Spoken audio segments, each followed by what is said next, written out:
नमस्कार, स्वागत है आप लोगों का गवर्नमेंट एग्जाम में और मैं हूं विनोद बिंद। दोस्तों आज हम पढ़ने वाले अक्षांश, देशांतर, समय और अंतर्राष्ट्रीय तिथि रेखा है ना। तो ये सब काल्पनिक रेखाओं को हम देखेंगे कि पृथ्वी पर इनकी आवश्यकता क्यों पड़ी, इनकी देखेंगे संख्या कितनी है, प्लस इनका महत्वपूर्ण भूमिका क्या है यहाँ पर, है ना। तो आज शुरू करेंगे हम लोग ये सारी चीज़ें जो काल्पनिक रेखाएं हैं, और सारी की सारी काल्पनिक रेखाएं हैं। इसके बारे में हम लोग बहुत ही अच्छे से और ज़बरदस्त ढंग से पढ़ाई करेंगे, है ना। तो एकदम मस्त बढ़िया से अपना जो भी है रेडी होकर के आ जाइए और शुरू करते हैं। सबसे पहले अक्षांश, ठीक है, अक्षांश। फिर हम देखेंगे देशांतर क्या होती हैं, देशांतर रेखाएं। फिर अंतर्राष्ट्रीय समय रेखा क्या होती है। फिर अंतर्राष्ट्रीय तिथि रेखा क्या होती है। तो एक एक करके देखते हैं। तो सबसे पहले हम देखते हैं अक्षांश रेखा। देखिए आप लोगों को एक चीज़ क्लियर कर दूं, जो अक्षांश रेखाएं हैं या इसमें से जो चारों की चारों रेखाएं हैं ना, ये काल्पनिक रेखाएं हैं। यानी ये पृथ्वी पर खींची नहीं गई हैं, लेकिन इनको एक काल्पनिक रेखा मान लिया गया है कि यहाँ पर पृथ्वी के इस जगह से ये रेखाएं हैं, ठीक है। अभी इसके बारे में हम डिस्कस करेंगे तो सारी चीज़ें हमें आराम से पता चल जाएगी। आप अपने स्कूल या फिर किसी ऑफिस में देखे होंगे कि एक ग्लोब रखा रहता है ना।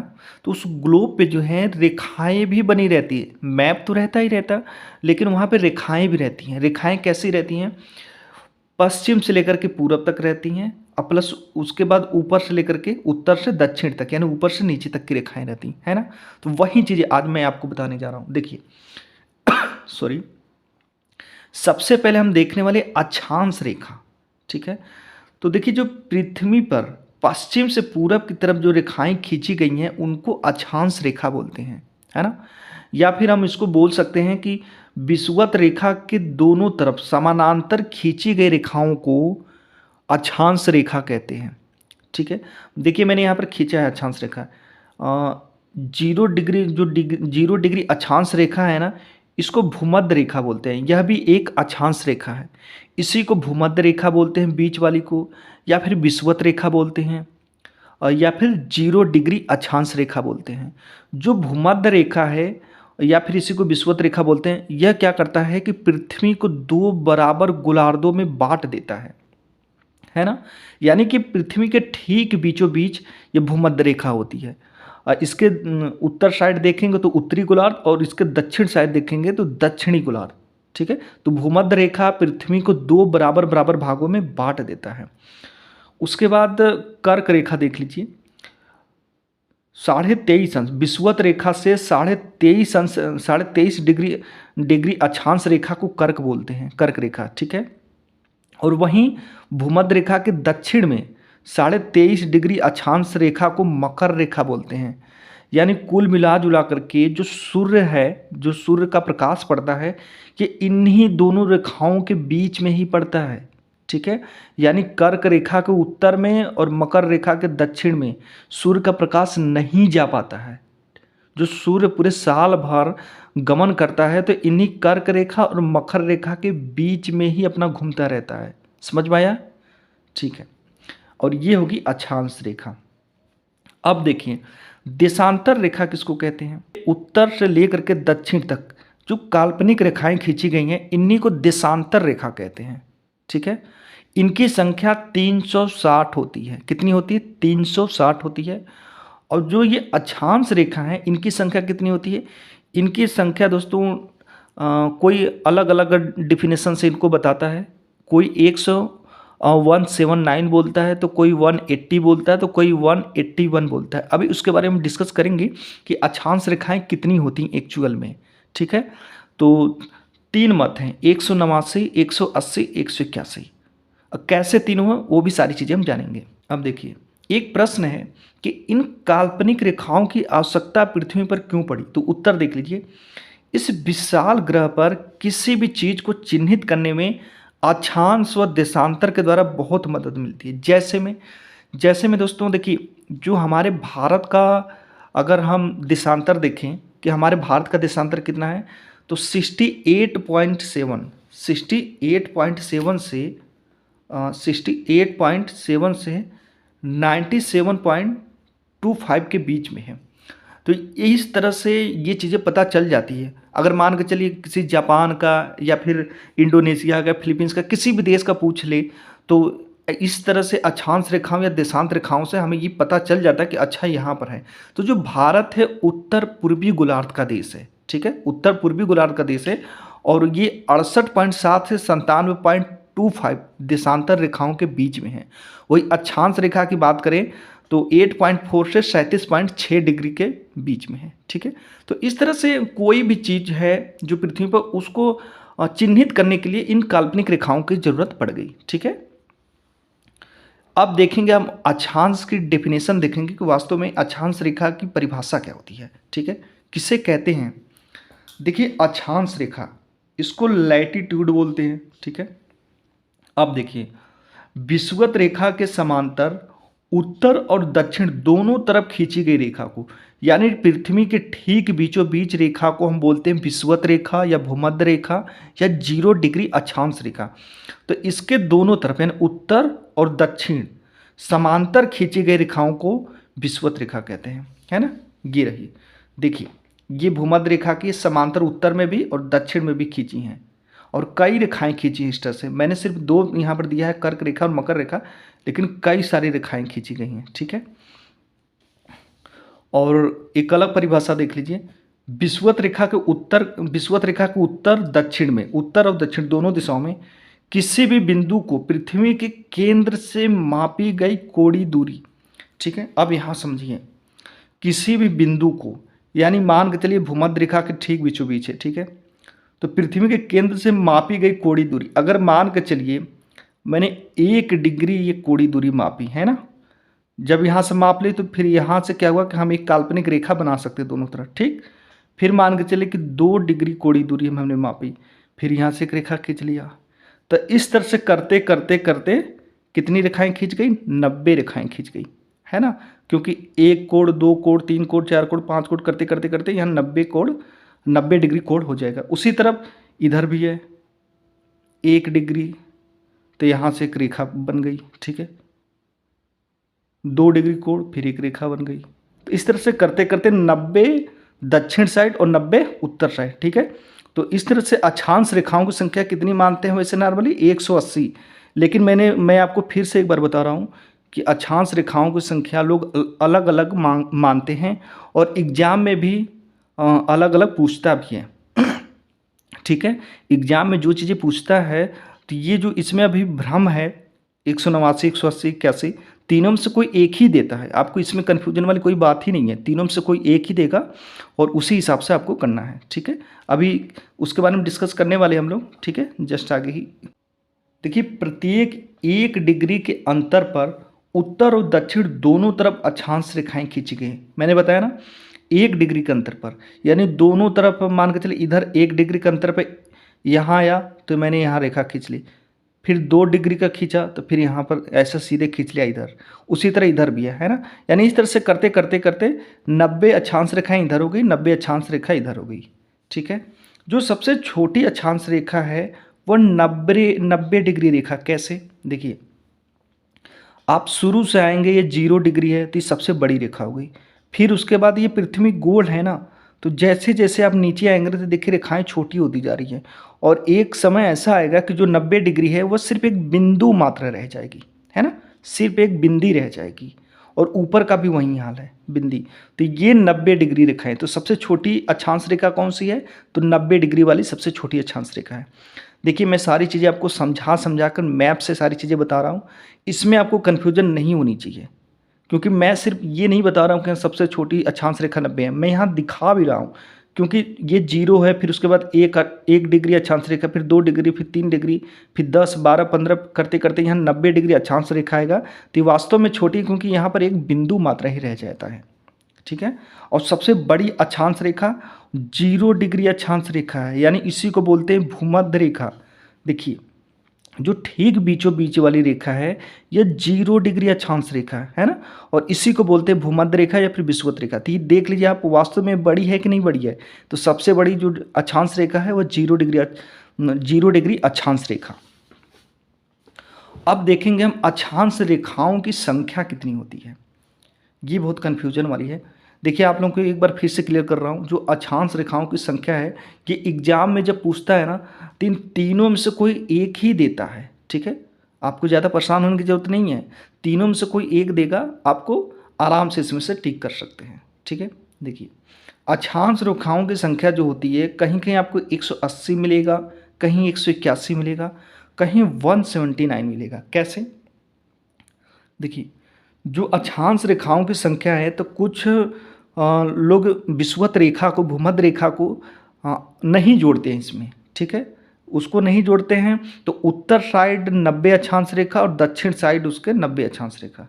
ठीक है, देखिए ये देख लीजिए, ये भूमध्य रेखा है ना, तो इसके उत्तर साइड 90 अक्षांश रेखाएं खींची गई हैं, और इसी के भूमध्य रेखा के दक्षिण साइड भी 90 अक्षांश रेखाएं खींची गई हैं। तो 90 और 90 कितना हो गया? 180 हो गया, है ना, 90 90। वहीं जब कुछ लोग जो है 181 भी मानते हैं, तो इसमें क्या करते हैं कि 90 उत्तर साइड, 90 दक्षिण साइड, और एक बीच में जो ऐसे सीधी सीधी खींची गई भूमध्य रेखा है, इसको भी जोड़ लिया गया है ना। तो 90 90 180 प्लस ये 181। ठीक है, अब तीसरा देखिए 179, इसमें क्या किया गया है? इसमें ये किया गया है कि जो ये 90 डिग्री वाली अक्षांश रेखा है दोनों तरफ, ये एक बिंदु मात्र है। ठीक है, इसको अक्षांश रेखा नहीं माना। रेखा का मतलब ये होता है कि आप कोई रेखा खींचेंगे तो उसके लिए दो बिंदु होना जरूरी है ना, दो बिंदु होना जरूरी है, तभी एक रेखा का निर्माण होगा। तो यहाँ पे क्या है कि ये एकदम बिल्कुल चिपक गया है। ठीक है, ये रेखा नहीं, एक बिंदु ही है। जैसे देखिए 90 डिग्री का जब कोण बनेगा ना, तो ऐसे बनेगा, है ना, ऐसे बनेगा 90 डिग्री का कोण। तो आप यहाँ पर कहाँ किससे रेखा खींचेंगे? ये तो एक बिंदु ही है मात्र, तो इसको लोग नहीं मानते हैं रेखा। ठीक है, यानी 90 डिग्री वाले को कुछ लोग रेखा नहीं मानते हैं, उसको एक बिंदु मानते हैं। तो 89 89 इधर, 89 इधर, और प्लस एक भूमध्य रेखा, कितनी हो गई?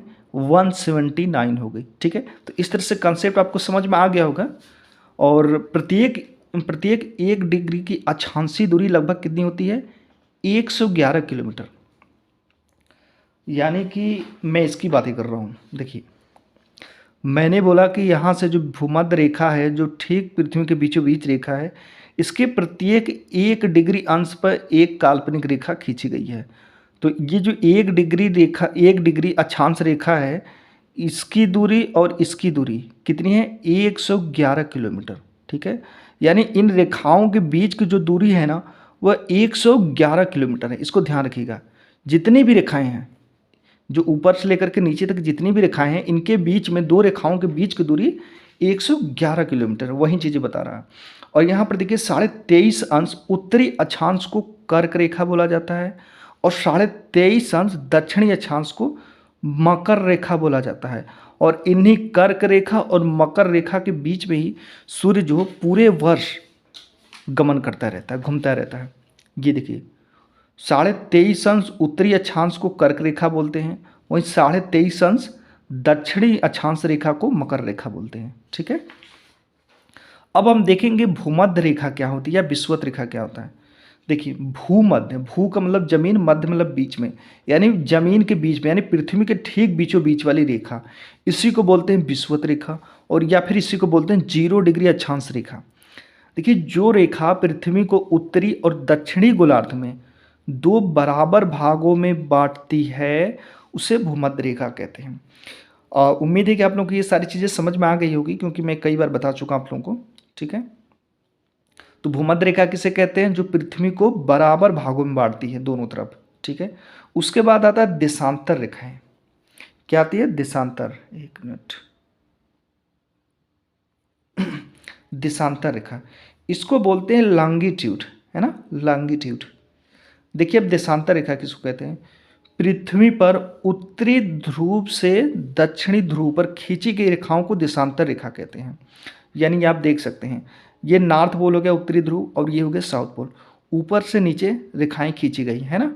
तो ये 360 रेखाएं खींची गई हैं, इन्हीं को बोला जाता है देशांतर रेखाएं। और देशांतर रेखाओं की संख्या पृथ्वी पर कितनी है?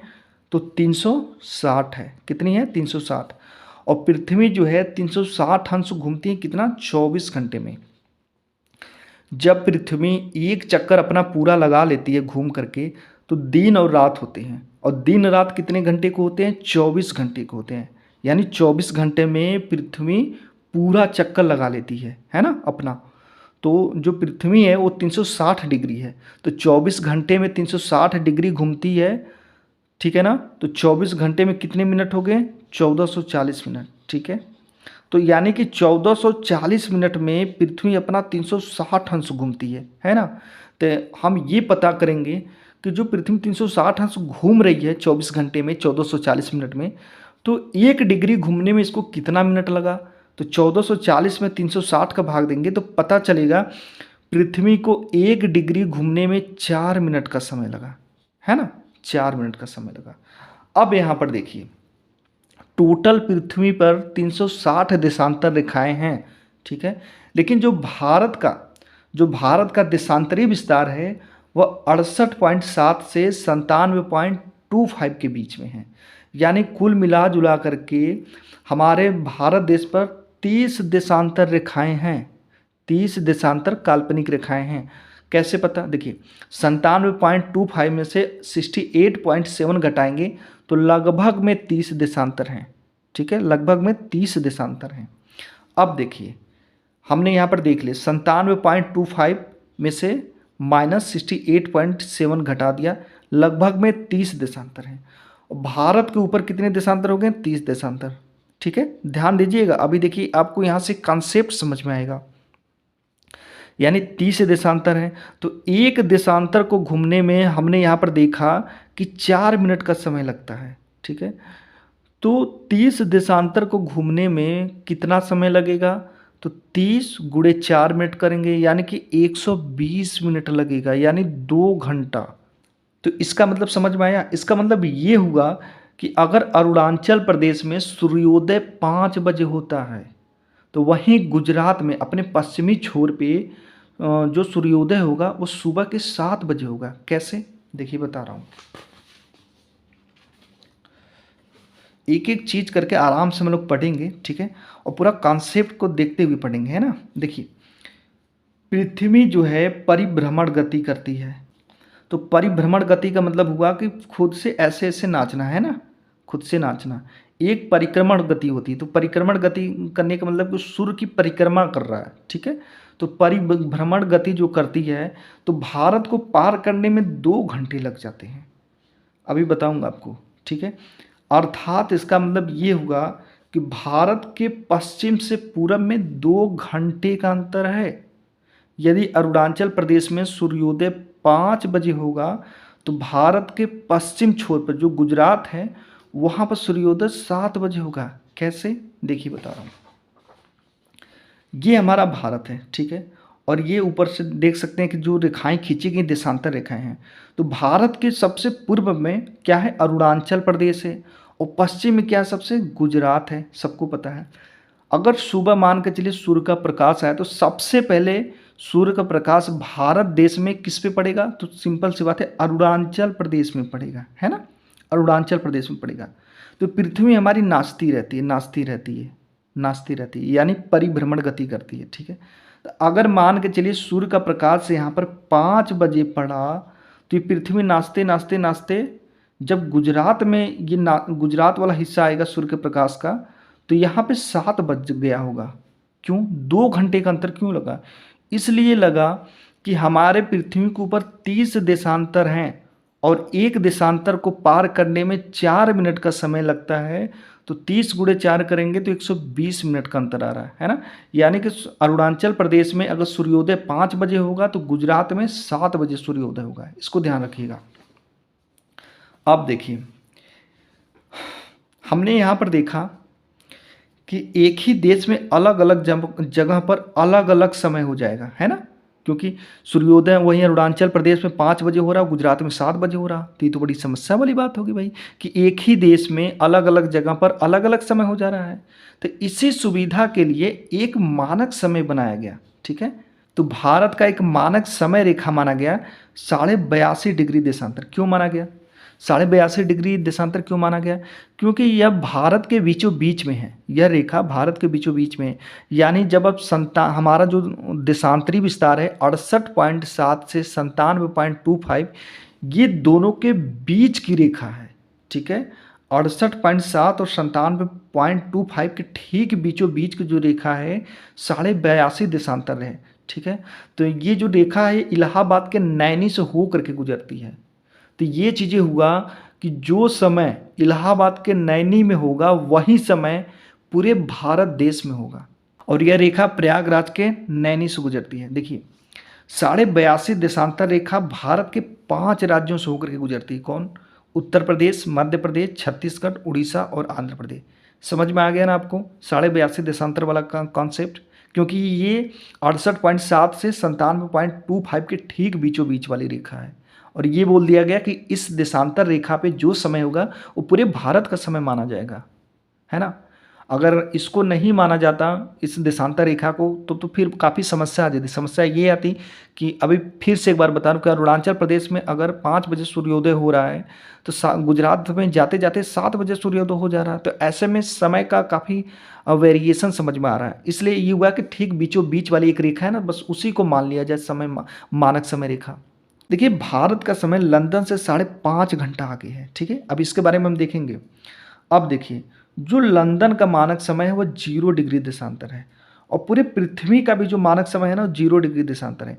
लंदन का मानक समय 0 डिग्री देशांतर क्यों माना गया? क्योंकि इसी 0 डिग्री देशांतर पर ही लंदन स्थित है, इसलिए उसका अपने आप ही 0 डिग्री देशांतर हो गया। ठीक है, ये टोटल एक पूरी पृथ्वी का मानक समय 0 डिग्री देशांतर है। यानी इसी देशांतर से कौन सा देश को अपना समय प्लस करना है, कौन सा माइनस करना है, इसी देशांतर से करना है। ठीक है, तो लंदन इसी देशांतर रेखा पर ही स्थित है, इसलिए लंदन का भी मानक समय 0 डिग्री देशांतर है। ठीक है, और इसी 0 डिग्री देशांतर को ग्रीनविच रेखा बोलते हैं, क्योंकि लंदन में एक जगह है ग्रीनविच। ठीक है, लंदन में ग्रीनविच नामक जगह है, उसी वहीं से 0 डिग्री देशांतर गुजरी है। ठीक है, इसीलिए 0 डिग्री देशांतर को ग्रीनविच रेखा माना गया है। और भारत का 82.5 देशांतर है। ठीक, लंदन का मानक समय 0 डिग्री देशांतर है और भारत का 82.5 डिग्री देशांतर रेखा है। ठीक है, तो भारत का समय लंदन से 5.5 घंटा इसीलिए आगे है। अब देखिए हम 0 देशांतर से काउंट करेंगे, भारत का देशांतर कितना है 82.5 डिग्री। 1 डिग्री घूमने में पृथ्वी के कितना समय लगता है 4 मिनट। तो 82.5 गुणे 4 करेंगे तो 330 मिनट आ जाएगा, है ना। 330 मिनट का मतलब हो गया 5.5 घंटा। आप पुराने फ़ोन में देखे होंगे जो कीपैड वाला है उसमें लिखा रहता है GMT 5:30। इसका मतलब ये हुआ कि लंदन से जो हमारा समय है 5.5 घंटा आगे है। यानी कि अगर लंदन में 1 बज रहा है तो आपके यहाँ यानी भारत में 6:30 बजेगा। लंदन में 2 बज रहा है तो आपके यहाँ 7:30 बजेगा। लंदन में 3 बज रहा है तो आपके यहाँ 8:30 बज रहा है। अगर मान के चलिए आपके पास 8:30 बज रहा है, आपको पता करना है कि लंदन का समय कितना हो रहा है तो 5.5 घटा दीजिए। देखिए जो ये 0 डिग्री देशांतर है इसके अगर पूरब में जाएंगे तो समय बढ़ता है, पश्चिम में जाएंगे तो समय घटता है। ये जो 0 डिग्री देशांतर है इसी को बोला जाता है अंतर्राष्ट्रीय समय रेखा। ठीक है, तो इसी को अंतर्राष्ट्रीय समय रेखा बोला जाता है, इसी को ग्रीनविच रेखा बोला जाता है। इसके पश्चिम में जाएंगे तो समय माइनस होगा, फिर से बता रहा हूँ। यानी जो अमेरिका है, उत्तरी अमेरिका, दक्षिणी अमेरिका, उनका समय माइनस होता है और इसके जब पूरब में जाएंगे तो समय प्लस होता है। ठीक है, तो इंडिया, चाइना, नेपाल, भूटान ये सबका जो है समय प्लस ही होगा। अब देखिए विषुवत रेखा पर 2 देशांतरों के मध्य 111.32 किलोमीटर होता है। ठीक है, वहाँ पर हमने देखा कि अक्षांश रेखा के बीच की जो दूरी होती है 111 किलोमीटर होती है ना। और यहाँ पर विषुवत रेखा पर 2 देशांतरों के मध्य 111.32 किलोमीटर होती है, यानी एकदम नॉर्मल से ज़्यादा है। ठीक है, उससे अक्षांश रेखा से। उसके बाद देखिए देशांतर रेखाओं के बीच की दूरी गोरे नाम से जानी जाती है। 2 देशांतर रेखाओं के बीच की दूरी गोरे नाम से जानी जाती है। ठीक है, और यहाँ पर देखिए एक मैप देख सकते हैं। अभी आपको इस मैप से सारी चीज़ें समझाऊंगा।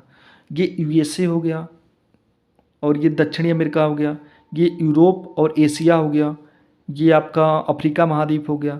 ठीक है, और ये रहा 180 डिग्री देशांतर। ठीक है, 180 डिग्री देशांतर, और इसी को बोला जाता है अंतर्राष्ट्रीय तिथि रेखा।